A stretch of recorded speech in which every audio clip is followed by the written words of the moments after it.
శ్రీగురు చరిత్ర అధ్యాయం 40. ఓం గణేశాయ నమః. ఓం సరస్వత్యై నమః. ఓం గురుభ్యో నమః. యోగపుంగవుడు శ్రీగురు లీలల గురించి ఇంకా ఇలా చెప్పసాగాడు. ఒకనాడు నరహరి శర్మ అనే కుష్ఠరోగి గంధర్వపురానికి వచ్చాడు. అతడు శ్రీగురుని దర్శించుకుని నమస్కారం చేస్తూ ఇలా చెప్తున్నాడు. స్వామి, మీరు సాక్షాత్తు పరమశివుని స్వరూపులని, మిమ్మల్ని ఆశ్రయించి ఆశీస్సులను పొందాలని వచ్చాను. నా జన్మ అతి నికృష్టమైన. నాకు కుష్ఠవ్యాధి రావడం వలన నా ముఖాన్ని ఎవరు చూడకుండా నన్ను తిడుతున్నారు. కొంతమంది కొట్టి తరుముతున్నారు. నేను వేదాలను అభ్యసించిన ఈ రోగం వల్ల ఎవరూ నన్ను భోజనానికి కూడా పిలవడం లేదు. అందరూ అసహ్యం చూపుతుంటే బ్రతికే కన్నా మరణించడమే మంచిదనిపిస్తుంది. నేను చేసిన పాపాలే నన్ను కట్టి కుదుపుతున్నాయి. ఈ బాధలను భరించలేను. ఎన్నో వ్రతాలు, దానాలు, తీర్థయాత్రలు చేశాను. కానీ అవన్నీ ఎందుకు కొరగాలేదు. ఆఖరకు మీరే దిక్కని తలచి వచ్చాను. నా మీద మీరు కటాక్షం చెప్పకుంటే తన పాదాల చెంత అంతిమ శ్వాస విడుస్తాను అని విలపిస్తూ శ్రీగురునికి సాష్టాంగ నమస్కారం చేశాడు.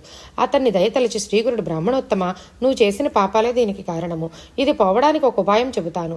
దానివల్ల నీకు దివ్య శరీరం లభిస్తుంది అని అన్నారు. ఆ సమయంలో ఒక వ్యక్తి ఆ దారిన ఎండు కట్టెల మోపును తీసుకుని వెళుతున్నాడు. ఆ కట్టెలలో మేడి చెట్టు పుల్లలు కూడా ఉన్నాయి.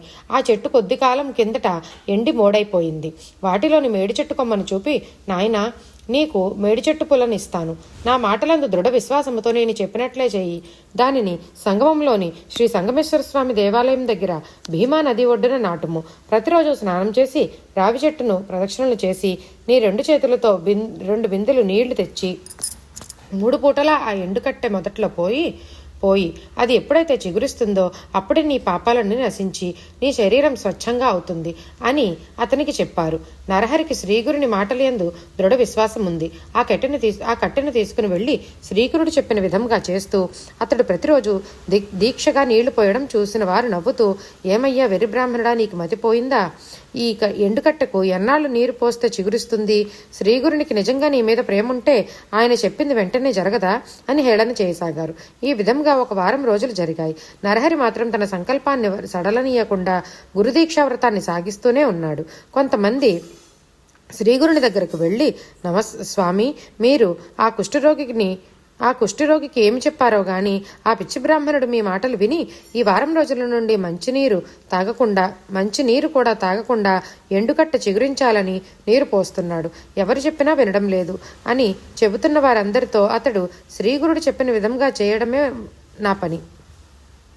ఆయన అన్న మాటలు నిలబెట్టుకోవడం ఆయన పని అని చెప్పి ఉపవాసాలు ఉంటున్నాడు. మీరైనా అతనికి చెప్పి ఆ పని మానిపించండి అని చెప్పారు. అందుకు శ్రీగురుడు, గురువాక్కం ఒక్కటే తరింపచేస్తుంది భూలోకంలో. దృఢ సంకల్పంతో గురుదేవుని నమ్మిన వారికి సర్వము సిద్ధిస్తుంది. నమ్మకుంటే ఏమీ జరగదు. దేవత, మంత్రం, వైద్యుడు, పుణ్యతీర్థం, గురువు, వీటిపై ఎటువంటి నమ్మకం ఉంటుందో వారి అనుభవం కూడా అలాగే ఉంటుంది. సమస్తం గురువని నమ్మిన వారికి జీవితం బంగారు బాటలోనే సాగిపోతుంది.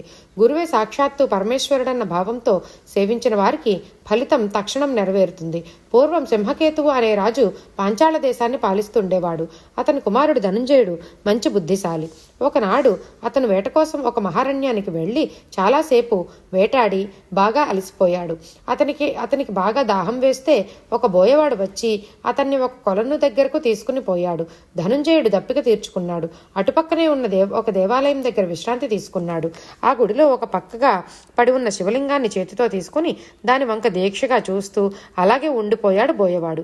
రాజకుమారుడు అది చూసి, నీకు ఈ లింగం ఎందుకు అని అడిగాడు. అప్పుడు బోయవాడు, మహారాజా, నాకెన్నాళ్ల నుండో పరమశివుణ్ణి పూజ చేసుకోవాలని చాలా కోరికగా ఉంది అని అన్నాడు.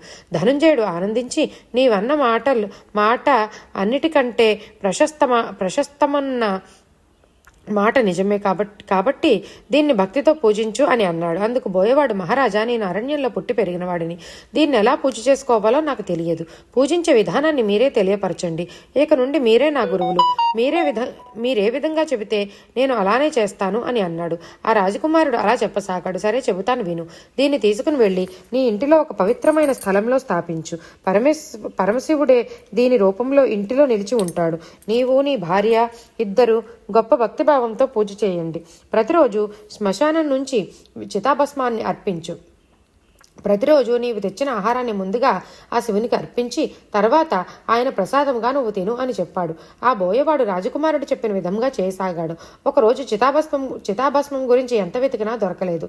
విసిగి వేసారి ఆ విషయం భార్యకు చెప్పి ఈరోజు పరమశివునికి పూజ నిష్టగా చేయలేదు. చితాభస్మం లేకుండా పూజ చేస్తే సరిగ్గా జరగనట్లే. గురువు చెప్పిన విధంగా పూజ జరిపించాలి. ఇంకో విధంగా జరిపితే ప్రయోజనం ఉండదు. ఇన్ని రోజులుగా చేస్తున్న పూజ అంతా వృధా అవుతుంది. పూజ చేసే సమయం దాటిపోతుంది. నేనేం చేయాలి అని దుఃఖించడం మొదలుపెట్టాడు. అప్పుడు అతని భార్య, దానికోసం విచారం ఎందుకు? మన ఇంటిలో చాలా కట్టెలున్నాయి. వాటితో నన్ను దహనం గావించి ఆ బూడిదతో పరమశివునికి పూజించు. ఈ శరీరం ఎప్పుడైనా భస్మం కావలసిందే కదా.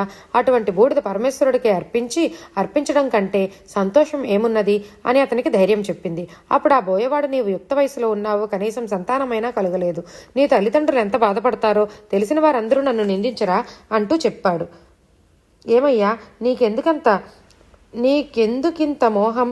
నా తల్లిదండ్రులు నన్ను నీకెప్పుడో ఇచ్చి పెళ్లి చేశారు. నేను నీదానినే కదా. కాబట్టి నీవు నన్ను శివునికి అర్పించు.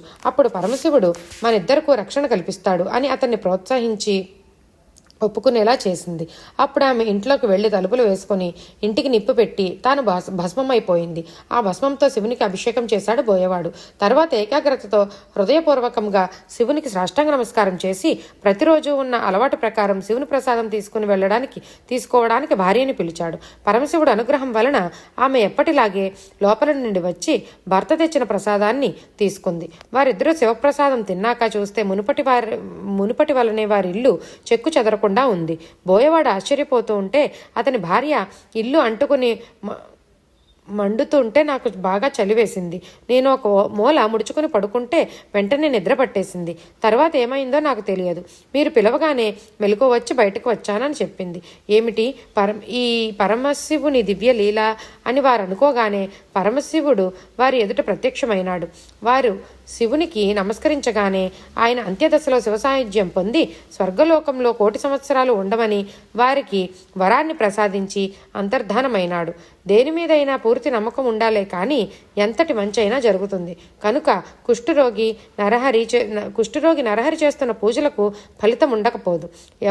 ఎవరి కోరికను తగిన ఫలితము వారికి తప్పక సిద్ధిస్తుంది అని అన్నారు శ్రీగురుడు. ఆ తర్వాత శ్రీగురుడు సంగమానికి వెళ్ళి స్నానం చేసి తన అనుష్ఠాన కార్యక్రమాన్ని పూర్తి చేసుకుని నరహరి దగ్గరకు వెళ్లారు. శ్రీగురుడు చెప్పిన విధంగానే అతను మహానిష్ఠాగరిష్ఠుడై శ్రీగురు వ్రత దీక్షాపరుడై ఉండడం చూసి సంతోషపడ్డారు. నరహరి ఎండుగట్టకు నీరు పోసి శ్రీగురుడి దగ్గరకు వచ్చి సాష్టాంగ నమస్కారం చేశాడు. అప్పుడు శ్రీగురుడు తన కమండలంలో నీరు తీసి ఎండిన మేడికట్టె మీద చల్లారు. తక్షణము అది చిగురించి వేసింది. సంగమంలో స్నానం చేయడానికి వచ్చిన వారంతా మహాద్భుతాన్ని తిలకిస్తూ ఉండగానే అది నెమ్మదిగా పెరిగి మేడి వృక్షమయ్యింది. ఆ వింత దృశ్యాన్ని చూస్తున్న నరహరి కుష్ఠరోగం అంతరించి అతని శరీరం బంగారు ఛాయతో ఎంతో మనోహరంగా తయారైంది. అతడు ఆనందపడుతూ కన్నీరు కారుస్తూ శ్రీగురుని పాదాలపై పడి భక్తిగా తన కన్నీటితో కడగసాగాడు. శరీరమంతా ఆనందంతో పరవశించిపోతూ ఉంటే శ్రీగురుని ఎంతగానో పరిపరి విధాలా స్తుతించాడు.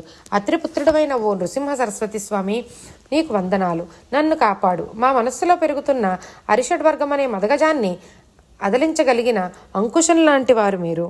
ఆకాశం, వాయువు, నీరు, భూమి, వెలుగు అనే పంచభూతాల సృష్టికి కర్తవై ఉండి సూర్యచంద్రులే కళ్ళుగా గల సర్వసాక్షివి నీవు.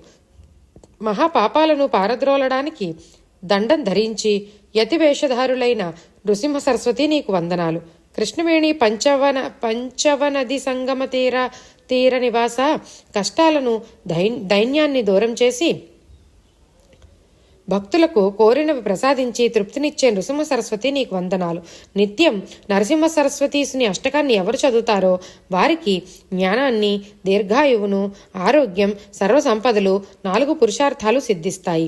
నరహరి శ్రీగురుని పాదాలపై పడి ఆయన్ని అభిషేకించి ఆయన పాదాలను విడవకుండా అలానే ఉండిపోయాడు.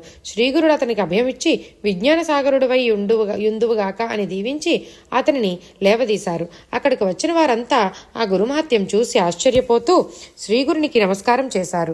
అప్పుడు వారందరినీ వెంట పెట్టుకుని మఠానికి వచ్చారు. నరహరి ఆ రోజు వారందరినీ సమారాధన చేశాడు. నరహరి ఆ రోజు వారందరికీ సమారాధన చేశాడు. శ్రీగురుడు అతన్ని పిలిచి, నాయనా, నీ పట్ల మాకెంతో ఇష్టం కలిగింది. నీవు సిరి సంపదలతో సకల సుఖాలను అనుభవిస్తావు. నీ వంశంలో పుట్టిన వారందరూ వేద పండితులు అవుతారు. నీకు 3 పుత్రులు పుడతారు. వారిలో ఒకరు యోగిగా మారి మాకు సేవలు చేస్తాడు అని దీవించారు. తర్వాత నరహరి అష్టాంగ యోగము, విద్యా సరస్వతి మంత్రాన్ని ఉపదేశించి, నీకు యోగీశ్వరుడు అని నామధేయం చేస్తాను. నీ భార్యా పిల్లలతో మా దగ్గరే నివసించు అని చెప్పారు శ్రీగురుడు. నామధారక శ్రీగురుని వరం చేత నరహరికి 3 పుత్రులు కలిగి గురుభక్తితో ఎంతో అభివృద్ధిలోకి వచ్చారు.